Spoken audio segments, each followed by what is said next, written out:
Huawei P60 Pro and Huawei Pura 70 Pro. Both of these smartphone, maganda ang kanyang camera performance. Both are champions sa DxOMark rankings and both has really captured my heart. And ang dami sa inyo nanghihingi sa akin ng comparison between these two flagship ni Huawei, and marami sa inyo gumagamit ng P60 Pro, I know.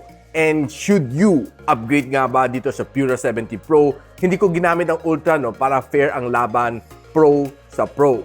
So in this video, ko-compare natin purely ang camera performance nitong dalawang phone na ito, be it sa outdoor, indoor, and selfie camera. Pati video na rin. Don't go away after this quick intro.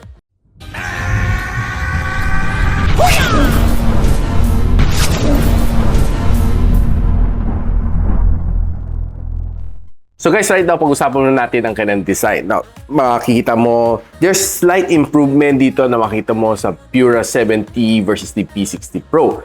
Now, si Pura 70 Pro, makita mo na it has gotten a little bit thicker. Though it has maintained yung good texture na dito sa likod, which I like. And yung camera bump niya has gotten a little bit more thicker. And pati yung katawan niya looks a little bit more thicker. And pag hinawakan mo, talagang medyo sabigat ng konti si Pura 70 Pro.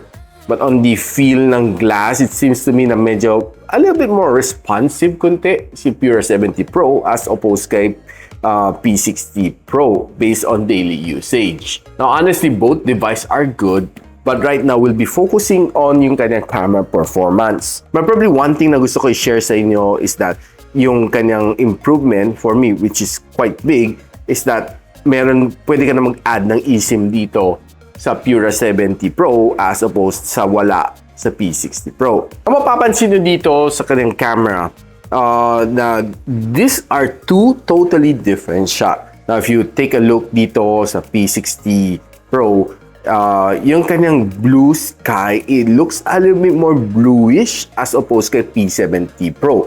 Which I think for me, medyo mas natural ang dating ni P70 Pro as opposed to medyo saturated dito sa P60 Pro. Now, right now, we'll be playing with yung kanyang different zoom lenses niya. No? So, this is an ultra-wide shot. So, it's clear to me na parang medyo mas marami pang details na capture konti dito sa P60 Pro as opposed dito sa Pura 70 Pro sa kanang clouds.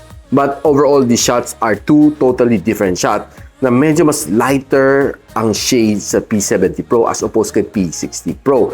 Now, if you take a look dito sa kanang normal shot, medyo mas grayish konti in building dito sa P60 Pro as opposed dito sa Pura 70 Pro.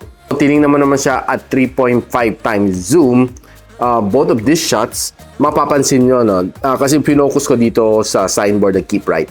No? But if you look at yung kanyang background, one thing na mapapansin mo is that yung solar drive dito sa Pura 70 Pro looks sharper as opposed dito sa P60 Pro. Pero yung focus ko talaga was sa keep right na signage. Kung tinignan naman sa kanyang 10 times zoom, yung kanyang keep right, na medyo alam mo more blurry na compared dito sa keep right dito sa Pura 70 Pro. And if you look at yung signboard na locks, makita mo talaga yung sheer difference nitong dalawang camera na ito. If you bring it indoor, I would say na a little bit more of the yellow shade dito sa Pura 70 Pro as opposed to medyo a little bit more reddish shade dito sa P60 Pro. Now, if you look at it carefully, mapapansin mo, yung sign na 6, halos parehong sharp naman sila both. Now, these two shots looks really good. And medyo maganda rin naman pagka-render dito sa P60 Pro. Medyo mas clearer siya as opposed sa yellow tint dito sa Pura 70 Pro. But overall, I would say na you have to give them both credits kasi pareho naman maganda eh. Except that talagang pag tinignan mo yung refrigerator sa likod, this one looks sharper as opposed to this one na medyo mas malabo na. Nag-soft. Medyo nag-ano na siya. Medyo nag-bokeh na siya. Meaning itong camera to kaya na mag-multifocus. Now, looking at this shot, pag tinignan mo, I think medyo looks yummier konti dito sa P60 Pro.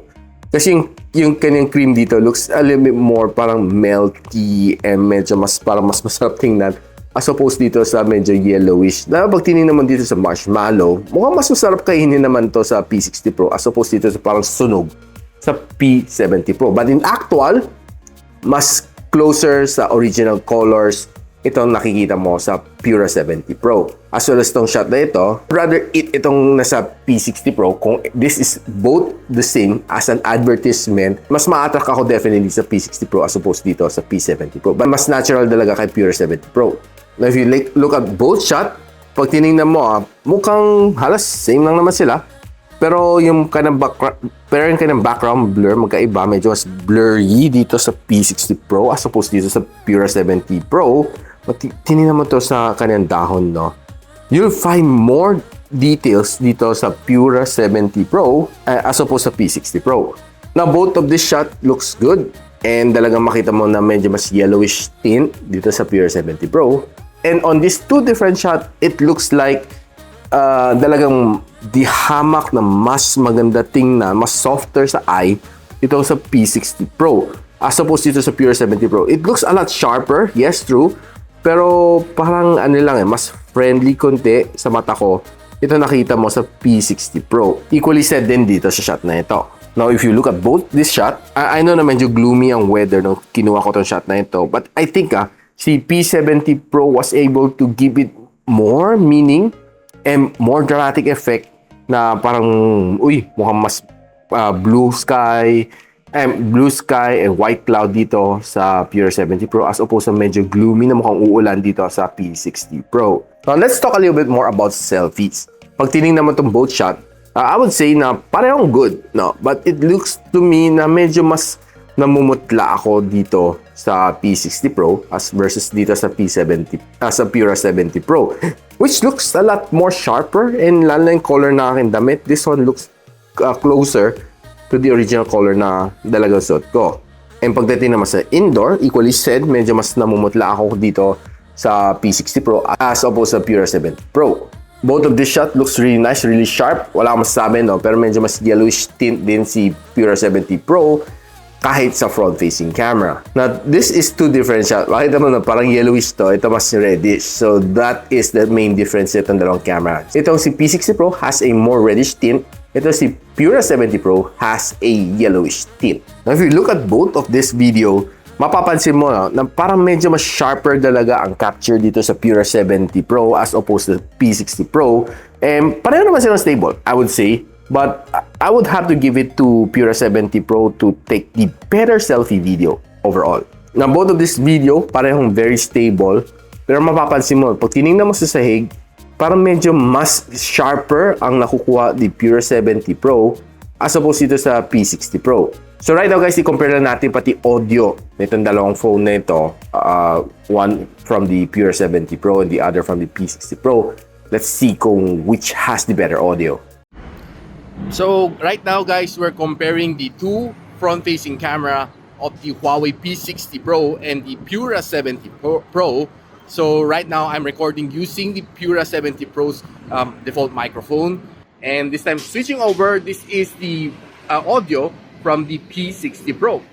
Can you tell the difference? So ano guys, should you upgrade nga ba from P60 Pro to the Pura 70 Pro? Well, I would say it depends. If you have the extra budget, why not? Go! Upgrade ka na sa P70 Pro. But if you are still thinking twice, keeping your P60 Pro, I would say this is still a very good camera. But probably kung medyo OC ka, mahilig ka sa mga details, si P70 Pro can give you that better details. But probably the only thing na hindi ko masyado gusto dito sa kanya is yung kanya pagka-yellow tint sa pag-capture ng mga photos. But one good thing din naman sa kanya dito is hindi ganun ka-saturated ng kanya mga photos unlike si P60 Pro. But outright, pag pinost mo mga photos sa pagkain dito from the P60 Pro, it looks better and Instagrammable compared sa P70 Pro. That's my honest opinion. So guys, kung interested ka malaman kung saan pwede mabili both of these devices, I'll be posting on the description box below. And if you like this video, don't forget to share it to your friends.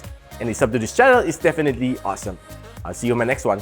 And so, ako pala si Richmond, and you're watching Gadget Sidekick. What's up? Like and subscribe to my channel. Don't forget to hit that notification bell.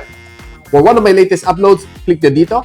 And for one of my popular uploads, click here.